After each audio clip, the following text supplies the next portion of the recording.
Good morning, everybody. Happy Tuesday and welcome to the Rangers Review morning briefing for Tuesday, the 22nd of November. I'm Derek Clark and I'm joined this morning by Stevie Clifford once again. A much more relaxed opening to the show this morning, Stevie, as opposed to yesterday. Yeah, it certainly was. We were all set to go yesterday morning, and then we got the news almost simultaneously. And then it became apparent that it was going to be, that it was true.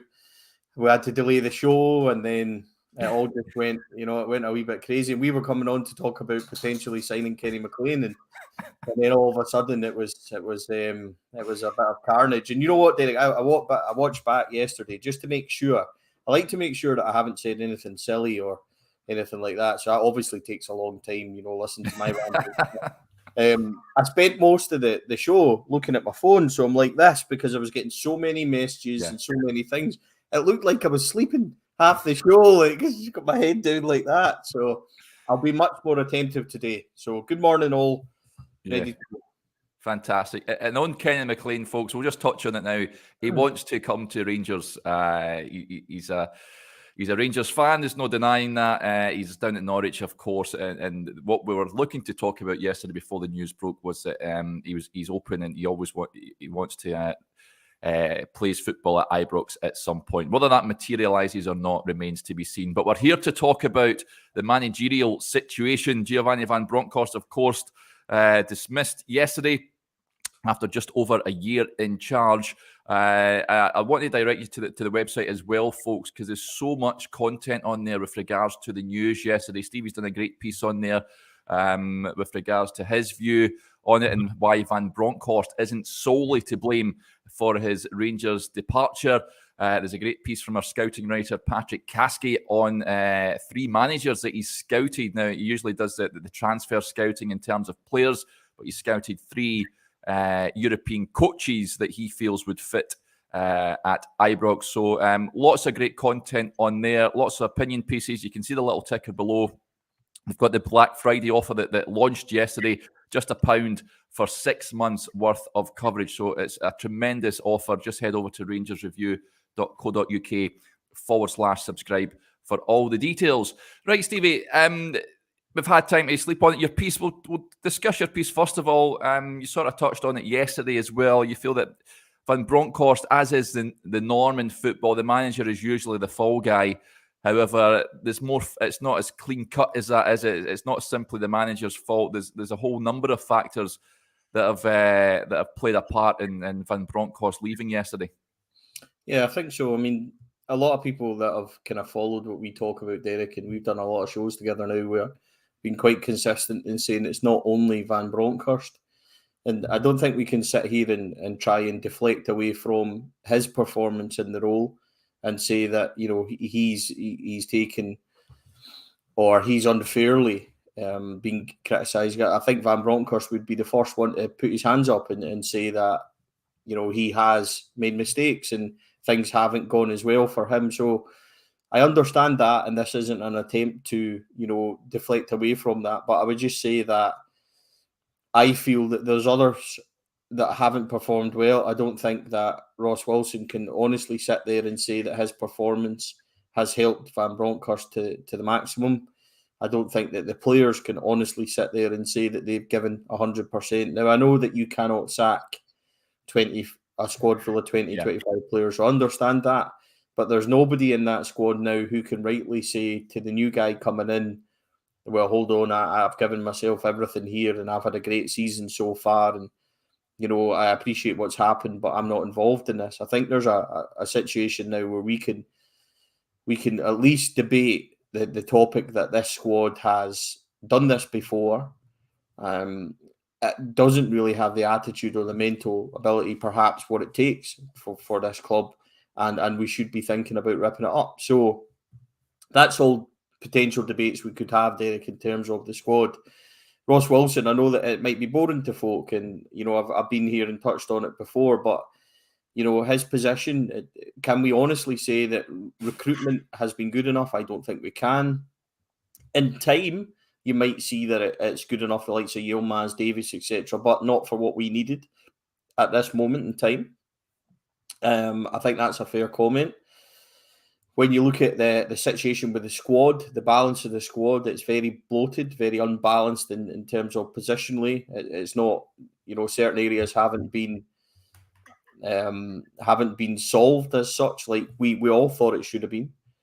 And then you've got things like the wage bill, etc., being far too high. And don't forget, Ross Wilson is the man that gave Giovanni Van Bronckhorst a 4-year contract and his management staff. So that's a £3, £4, £5 million gamble, whatever the amount is. We're not too sure that we're going to have to clear up. So, I appreciate that some people will say that it's not on him. Some people will be divided and say it's all on Giovanni Van Bronckhorst and his staff, etc. I think there's a collective blame, that everybody, which I think Van Bronckhorst has carried the can for. So I don't sit here and deflect it away from Giovanni Van Bronckhorst and say that he shouldn't be in the position he is or whatever, because that would be, remiss of me to say, Derek, because we've sat here and you've listened to me rambling on about Van Bronckhorst now for quite a while. So it's not an attempt to do that. I just think there's more than just the manager and his management team here. I think that the squad need to have a really good look at themselves, and the director of football honestly needs to say, have I recruited well? Have I got what the team needed?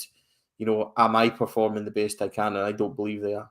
Yeah, good point here from Graham Mitchell. A number of comments coming in with regards to that, saying that the players let the manager down. I hate it when players do that. And I wanted to tie this in with a report that came out.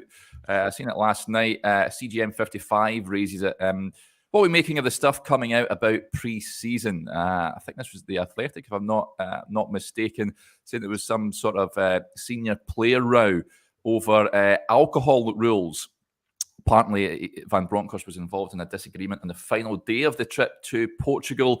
I'm not entirely sure if that was the day the game was, because I was there at the game. Of course, it was an absolute farce when it was abandoned due to a lack of lighting. But there certainly wasn't any disagreements, even when the players were leaving, going on to the team bus. But I'm not entirely sure if that was the final day of the trip. But they claim a row began with Van Bronckhorst and a number of players after squad members allegedly drank more alcohol than permitted. It suggested the disagreement was not to the level which would cause lasting damage. However, I don't necessarily like reading stuff like this, Stevie. I've got to admit, you often see it when a manager departs, little snippets coming out about potential rifts and what have you. Also had a potential rift with Glenn Kamara against St Mirren that Kamara's solicitor actually came out, which I've not seen before. These little things suggest that all wasn't well behind the scenes. What I would say is that with regards to what Jordan's written and what's come out in The Athletic, is that story, and it is a story, because I don't think that we can sit here and say 100% has happened and it's not. And like you say, Derek, the issue is now that he's gone, people can start to, things get embellished somehow. But there was a suggestion, and this is a way back as early as July, August, that something like that did happen with regards to Van Bronckhorst allowed them to go for a couple of drinks, and maybe it's went further than that, which he disagreed with. But I'm not sure it was anything more than dealt with there and then. Yeah, shouldn't be happening any further, and that's where it goes. But the problem is that now that he's gone, people will look for ways to justify, and look for little things that the players weren't trying because of this and because of that. If we're sitting in November and the players are still in a huff because Gio gave them into trouble for having a couple of pints away back in June, July, then we're in big trouble. That's a serious attitude thing. So I don't think it. Things do happen at football clubs. And the manager might have said this and done that, but I don't think it does anyone any favors, because we're speculating, and it goes. And I just don't think it's a road we necessarily need to come down to. The same with the Glenn Kamara thing.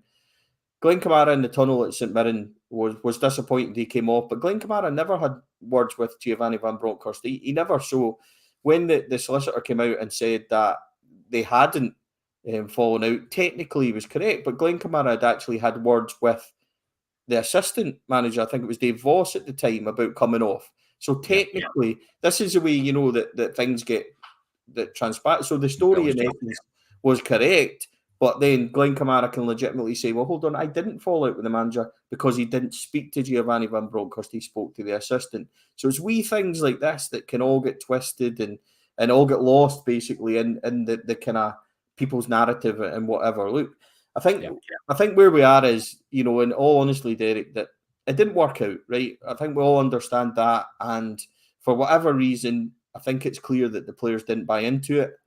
I think it's clear that when you see their performances and see how we were during games and things, I think that's much bigger to be focused on. And this is where it comes back to what I was saying about the players.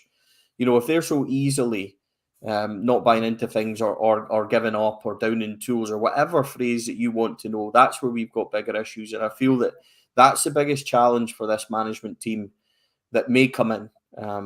They need to address a whole number of factors in that squad. They need to figure out who's worth staying, who's worth sticking with, who they can develop, and they need to figure out very quickly who needs to come out of that dressing room. Maybe some players have got too much power. Maybe some players have got too much influence in there. And maybe it's quite simply there's players there that now need to move on, not only for the good of themselves, but the good of the club. And that may be hard decisions, Derek. That may be, some of our so-called favourite players. Yeah. It might be time for them to move on. So this is a really big job for whoever's coming in. But the flip side of that is that, we've been really critical of the contractual situation and things like that. There's an ideal opportunity for a manager coming in, to cut immediately and to be able to build a new squad. And we're going to have to try and fund it. That's going to be difficult, and we're going to have to be realistic with where we are. But that comes with maybe a transparency and an openness with the club, which hopefully we'll learn from going forward. But look, to get back to what we originally discussed, Eric, lots of things are going to come out and lots of things are going to be said, but I'm not one for, I don't want to sit here and put the boot into Van Bronckhorst either. Like, it's not, No. I don't think it's the right thing to do. As I said yesterday, I have been critical of his management, but he's always been very dignified. And even when you spoke to Giovanni Van Bronckhorst off camera and stuff like that, he'd always say, I completely understand your right to voice your opinion, and and very civil and very, a very jovial character and things like that. So he was always very, very good to deal with, always very dignified. And the story yesterday that David put up, that he phoned the staff yesterday and to thank them for their efforts and wish everybody all the best and say that he would still, be supporting the club from afar and stuff like that, is completely true. And that's the kind of man he was. So there's a part of me that feels really bad for being so vocally critical of Van Bronckhorst, but at the same time, it was clear to me kind of early on that things weren't working. So I don't think it does anyone any good to sit and kind of go over stories and things like that, Derek. It's been, it's gone. It's important we look to the future. Yeah, it certainly is. And let's do that right now. Number of names linked to the vacant managerial job. We'll discuss a few of them, Stevie. Lots of comments coming in. Now, I know Michael Beale is the favourite as it stands, and reports last night suggesting it would take around £1.5 million in compensation to QPR if Rangers were to appoint the former coach. Les Ferdinand, the QPR Director of Football, has been speaking about those reports. He says, I haven't spoken to Michael or Rangers about this, but I expected Michael's name would be mentioned for the role at Rangers because he did such a good job while he was up there working with Steven Gerrard. I don't want to have to fight to keep anyone at QPR. I want people who want to be here. That's the only way we can move forward. If they want to be somewhere else, that's what they're going to do. We'd have to have a conversation. It's not that I'd be happy to have it, but I only want people at the football club who want to be here. That sounds like a green light if Rangers were looking to appoint Michael Beale, Stevie, to go and get him. He certainly seems to be many of the supporters' favourite choice. I know you've been speaking about it on record about how you would like him to be appointed. I've seen Ali McCoist actually coming out this morning. Actually says excellent reports about Michael as a coach. Is it just a little bit early? I'm not sure. I'm really not sure. Do you go for more experience, someone like Sean Dyche or one or two others? Michael Beale is certainly very well thought of, but I'm not sure if it's maybe a little bit early because it's a massive job. Do you think McCoist has a point there? Well, we said the same thing about Steven Gerrard, so I don't think you can, you get experience on the job. So, listen, Rangers' job is a massive job for anyone that comes into it, and you have your pluses and kind of negatives for any manager that might come on. And it's like people will say, go for Sean Dyche, go for Nuts and a Bodo Glimp, etc. And there's an argument for and plus everybody. So Michael Beale's, for me, he's a very, very nice guy. He's a very well-respected coach. He's very firm, very tactical, and people say what we're going to get under him and things like that. I would encourage people to go back to, and look at some of the football we played under, that title-winning season. It was quite incredible. And, even on the build-up to get into that title, we done consistently well in Europe. It was all built from there. And I appreciate people might say he's inexperienced and things like that, and I get that. But, do you ever really have enough experience for the Rangers job? It's unique to anyone coming in who suddenly finds herself, 2 or 3 games without a win or a draw here and there. We have to win every game. So it's a high-stakes job. It's it's going to be demanding for anyone that might take it. So there's pluses and negatives with everyone. So I understand what Ali's saying. Not sure I necessarily agree with it, but we're all going to have our opinions, and we're all going to have our favourites for the role. So I'm taking a position very much as diplomatically as I can, Derek, to sit on the fence and just say that whoever comes in, I'll be looking forward to what happens. Yeah, listen, Michael Beale had a great start to life at QPR, of course, in his first ever managerial job. They have stumbled of late. They're winless in the last 5 games. They've slipped down to 7th in the table. The Championship is a marathon, not a sprint, as we know, and clubs can go through runs like this. I don't think there's one candidate that stands out more than any other. I think at this moment in time, there's a lot of names being bandied about. Jim McCarroll gets in touch. Hi, Jim. He says, "Good morning, lads. Strange we've sacked you without any obvious successor. I think it will end up with Beale and McAllister." That's an interesting shout. And this is an interesting one. Lots of names from left field, Stevie. Positive Vibe says, "I would like to know what Derek and Stevie thinks of Marcelo Gallardo." I think he's just left, is it River Plate, if I'm not mistaken, over in Argentina. What a player he was in his day. Has made the transition into management pretty well as well. I don't think Rangers are going to be bringing in a guy like Marcelo Gallardo. Would you go along with that? I think that's maybe too left field. Derek, what a player he used to be in Football Manager. He was unreal when you got him. He used to play attacking midfield, right, left, centre, and he was a wizard. So, yeah, the old nostalgia part of you would say, oh, great, exciting. But I don't see an appointment like that. I really don't. That would be... See, the situation this board is in now, and particularly Ross Wilson. Ross Wilson, there's no way he's sitting there saying to himself, and this board aren't saying to themselves, that they're immune of any criticism. So any manager I think that we might go for, and this is only personal opinion, I think we'll try and hit a straight home run, and it'll be as safe and as a calculated gamble as much as anyone can be. So I think, you go with somebody like that in terms of Marcelo Gallardo. He's coming to a completely new environment. He's not used to the temperament. There's a lot of question marks over that. I don't think we would take a risk like that, Derek. Only personal opinion. And that's not to say that he wouldn't be a magnificent manager or he wouldn't be a good fit. I just don't think that's where we're going. Yeah, I tend to agree. I spoke last night. We had a show last night, folks, myself, Joshua and Johnny. We were getting quite excited at the prospect of possibly Marcelo Bielsa. That's another name I don't think is going to pitch up at Ibrox, but Aldo says he would go for Bielsa. The football would be magnificent to watch. They certainly would put bums on seats. And can you imagine like Bielsa sending me and you to spy on Celtic's training and stuff like that? You know what I mean? Like sitting like we binoculars in the bushes up at Lennoxtown and stuff like that. So he would be, for value, he would be top class. But again, Yeah, box office. He would be. But this is like the old Beale argument. People saying he's not experienced enough. I could sit here and give you 2 or 3 reasons why I would be worried about Bielsa becoming Rangers manager. So there's pros and cons of absolutely everyone that's out there. But Bielsa would certainly play the kind of football that we want to see. And I think there's a big clamour, I think that might be the right word, in terms of what we want now. And I think a lot of us just want it to get back to being fun. Yeah. Listen, it's an exciting appointment if Rangers were to go down that avenue. I'm not entirely sure they will do, however, but certainly when not many Leeds supporters lived down in Leeds for quite some time, and they took to him instantly.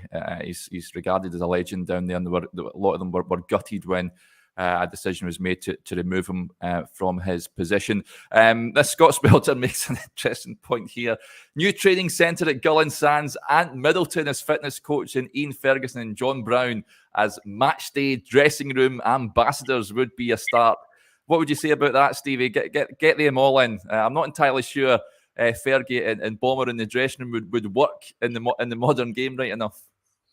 I had Fergie and Bomber both on podcasts, and it was scary enough speaking to them on them rather than having them in the dressing room. John Brown, actually, interestingly, was up at the training ground a couple of weeks ago speaking to the under-18s and the B team. So John Brown still kind of, floats in and around the club, and they still keep guys like that in to pass on valuable experience and stuff. And John obviously had, he's very well spoken about in terms of his youth coaching has been very hard and very much, I spoke to a lot of guys.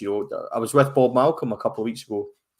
We done a supporters do up in Fort William, my hometown, and he spoke a lot about John Brown, and he used to love it.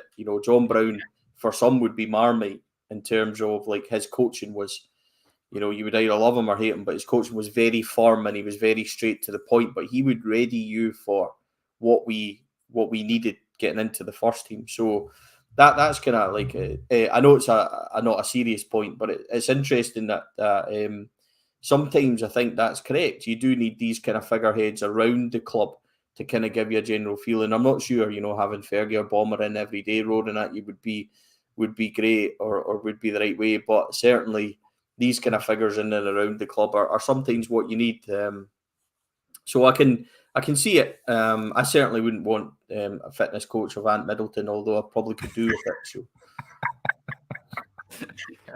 I'm not entirely sure that's the best way to go. Craig Marshall gets in touch. Sorry, I've not got to your point yet, Craig, but it says, Derek, didn't you mention that Rafa Benitez last night? I know he will demand big wages. What are your, Stevie, thoughts on Rafa? It's a no for me, Stevie. Listen, full respect for his time in the game, Benitez, but I'm not entirely sure that would be the best appointment. Not to mention, he would cost an absolute fortune. Yeah, it's. I don't think it's viable. Wages, as you mentioned, I just don't. Again, Rafa Benitez is. I think really highly of him because he done a great job at Chelsea when he had to come in, delivered the Europa League and things like that. When he came in there in a kind of interim basis, he wasn't highly thought of by the Chelsea support, but he kind of won them round. He's obviously a very talented guy. He done a magnificent job at Liverpool and things like that. So yeah, I mean, I get why there would be a clamour, but again, I just don't think that's realistic in terms of where we need to be. I think the board again would consider that too much of a risk factor. He is polarising in terms of dressing rooms and things like that. We've seen at Everton, he just did not fit into Everton in the slightest when he went there. Everyone could see that was going to end in one way, didn't it? And I think I just don't think it's the kind of appointment or the safe, home run that we'll be looking for. I don't think. And anyway, look, Rafa Benitez is not coming to Glasgow on the wages we would offer and on the budget we would offer and be told, that he would say, well, hold on, this manager got the Scottish Cup, got to a European final, challenged for the Champions League, and you chased him out the door. He would look at that not being of Rangers persuasion and not understand the kind of relative demands of our football club. So that I don't see somebody like that coming. Not a chance. Yeah. Some other suggestions coming in here. Conor Fleming gets in touch. Good morning, guys. Why haven't we seen Scott Parker's name more? He's someone that's out of a job as it stands, of course. Did a good job, I'd have to say, at Bournemouth. Had a sort of a post-match interview after that drubbing at Anfield that was proved to be costly, and he was dismissed. Thought he was pretty honest in his post-match assessment. Did a good job at Fulham also. What about Scott Parker? Stevie, are you a fan of his? Dresses well, doesn't he? He does dress well. He does dress well, yes. Yeah. Again, he would be a kind of progressive.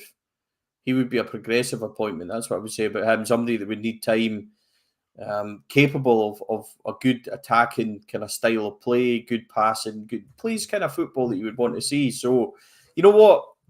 If somebody said to me Scott Parker would be in the running, I wouldn't be entirely against that.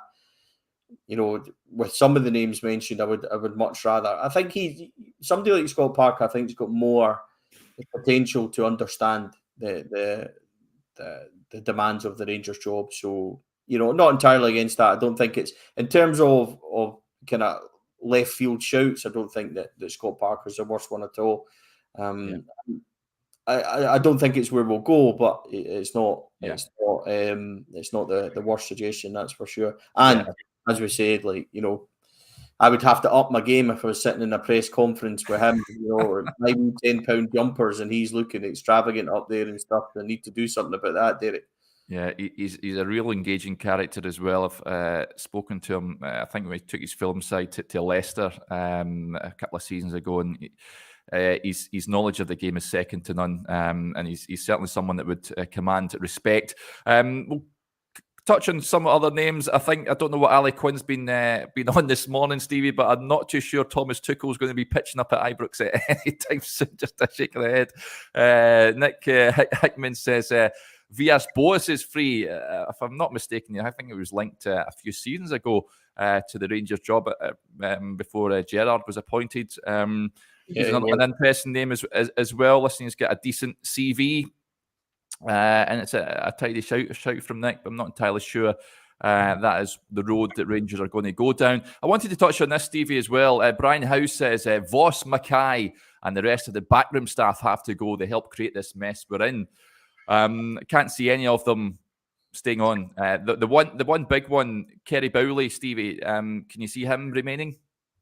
I've actually asked for clarification from the club on the backroom staff situation. They haven't said that, but my understanding is that Voss, Mackay, the fitness coach, and possibly the one other. I'm sorry, I can't remember who's exactly who in terms of the boys' pronunciation as well. I'm not very good at, but my understanding is they have gone, as well as Van Bronckhorst yesterday. Kerry Bowley is one that hasn't been mentioned yet in terms of if he stays or if he goes. We spoke about this yesterday on the show. He was appointed afterwards to be a kind of bridging gap between the youth to oversee all that and the first team. So whether or not he was viewed as part of Van Bronckhorst's immediate staff is something that the club need to clarify. As ever with Rangers, when something comes out, there's still more questions and still more kind of clarity needed. So I would assume at some point the club would clarify. But I have asked the question to see if we can get some formal news on what's happened with the backroom staff. But I would agree with the point. I think that once the manager goes, the backroom team never really hang about. And I've heard that said, a lot of people have said about Mick Beale, he had the chance to stay last year, and why did he just go to Villa? Mick Beale never had the chance to stay last year. Michael Beale would have stayed. If Rangers had offered him that job, Michael Beale would still be at Rangers at this moment in time. He simply wasn't given the opportunity. So, when everybody goes, you go. It's how football works. Derek, you'll know that as much as anyone. You very rarely just see an assistant manager not follow the manager, or a first team coach or whatever. So, I would expect that they've all gone, and it's something definitely the Rangers would need to clarify. Yeah, I think we should see some movement with regards to that as the week progresses. That'll do us there, folks. Thanks to everyone for getting in touch. As ever, it really is much appreciated. Just a reminder, we've got our Black Friday offer on just now, just £1 for 6 months worth of content. It really is a cracking deal. Go and take advantage of it before it's too late. Head over to rangersreview.co.uk/subscribe for all the details. We'll be back again tomorrow. But until then, enjoy the rest of your Tuesday.